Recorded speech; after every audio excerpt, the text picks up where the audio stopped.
بسم اللہ الرحمن الرحیم۔ السلام علیکم ورحمۃ اللہ وبرکاتہ۔ مکہ معظمہ میں کچھ غلام فروخت کرنے کے لیے لائے گئے۔ ان میں سے ایک کو ام انمار بنت صبا خزاعیہ نے خرید لیا۔ یہ لوہے کا کام جانتے تھے، چنانچہ تلواریں بنا کر فروخت کرنے لگے۔ آقا سے جو اجرت طے ہوئی وہ اسے دے دیتے۔ اسی زمانے میں توحید کی آواز سنائی دی۔ اس وقت تک صرف 5 نیک افراد نے ایمان قبول کیا تھا۔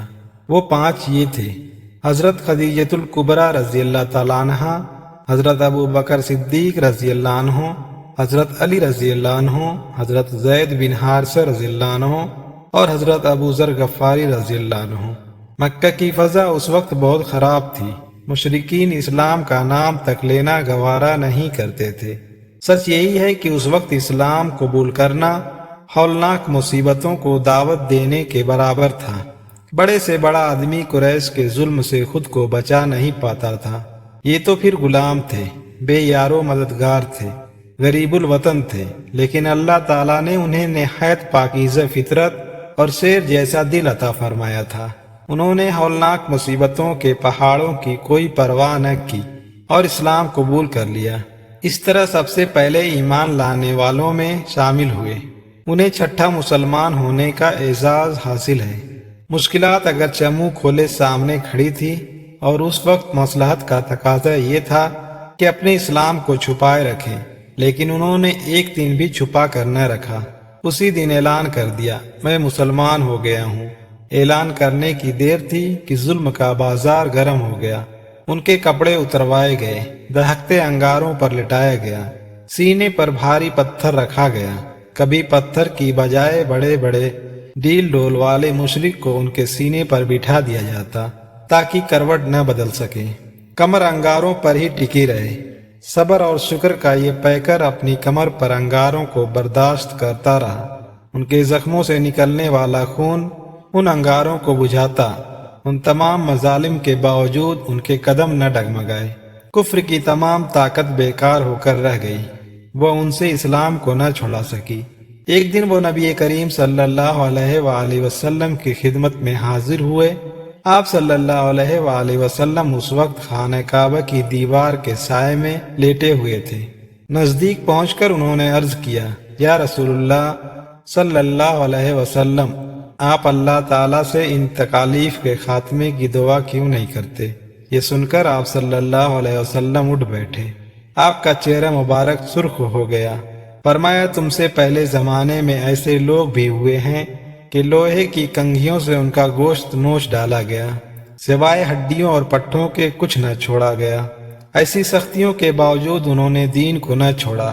ان کے سروں پر آرے چلا دیے گئے، چیر کر 2 ٹکڑے کر دیے گئے، لیکن انہوں نے دین کو پھر بھی نہ چھوڑا۔ اللہ اس دین کو ضرور کامیاب کرے گا، اور تم دیکھ لو گے کہ اکیلا سوار یمن سے صنعاء تک جائے گا اور سوائے اللہ پاک کے کسی سے نہیں ڈرے گا۔ حضور صلی اللہ علیہ وآلہ وسلم کے ارشادات سن کر وہ اپنی ساری تکالیف بھول گئے۔ ان میں ایک نیا ولولہ پیدا ہو گیا۔ ان کا نام ابو عبداللہ خباب بن ارت تھا۔ قبیلہ بنو تمیم سے تھے۔ نہ جانے کس طرح غلام بنا لیے گئے اور مکہ میں لا کر فروخت کر دیے گئے۔ ام انمار بہت سخت دل عورت تھی۔ اس نے انہیں خرید لیا، اور جب یہ ایمان لائے تو ان پر ظلم توڑنے میں اس عورت نے کوئی کسر نہ چھوڑی۔ ایک دن رسول اللہ صلی اللہ علیہ وآلہ وسلم کی خدمت میں حاضر ہوئے۔ ان الفاظ میں درخواست کی، یا رسول اللہ صلی اللہ علیہ وسلم، دعا فرمائیں اللہ مجھے اس عذاب سے نجات دے۔ آپ صلی اللہ علیہ وآلہ وسلم نے ان کے لیے دعا فرمائی۔ اس دعا کے بعد ام انمار کے سر میں شدید درد رہنے لگا۔ یہ درد کسی طرح کم ہونے میں نہیں آتا تھا۔ کبھی کبھی وہ کتوں کی طرح بھونکنے لگتی۔ کسی نے اسے بتایا کہ جب تک لوہے سے تمہارے سر کو داغا نہیں جاتا، اس وقت تک درد ختم نہیں ہوگا۔ اس نے حضرت خباب رضی اللہ تعالیٰ عنہ سے کہا، تم میرے سر کو لوہے سے داغ دو۔ جس لوہے سے وہ خباب بن ارت رضی اللہ عنہ کو داغا کرتی تھی، اسی گرم لوہے سے اپنے سر کو داغنے پر مجبور ہو گئی۔ اس نے یہ کام لیا بھی حضرت خباب بن ارت رضی اللہ تعالیٰ عنہ سے، لیکن اسے اس علاج سے کوئی فائدہ نہ ہوا اور تڑپ تڑپ کر مر گئی۔ مشرک اب بھی انہیں ستانے سے باز نہ آئے۔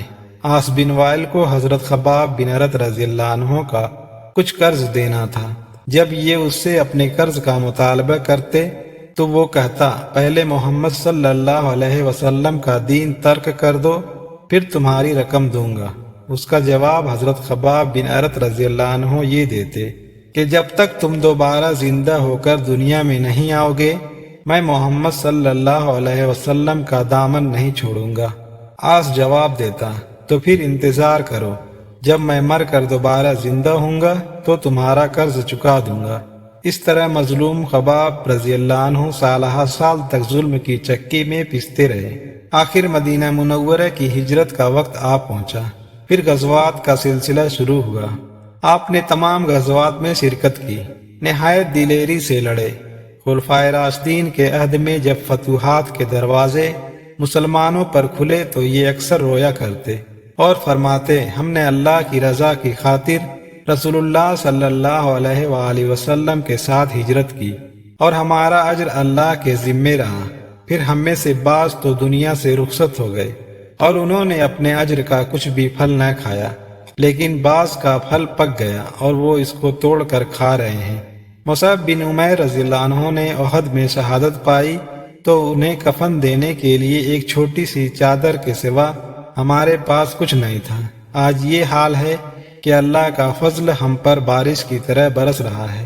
مجھے ڈر ہے اللہ نے کہیں ہماری تکالیف کا بدلہ کہیں دنیا ہی میں تو نہیں دے دیا۔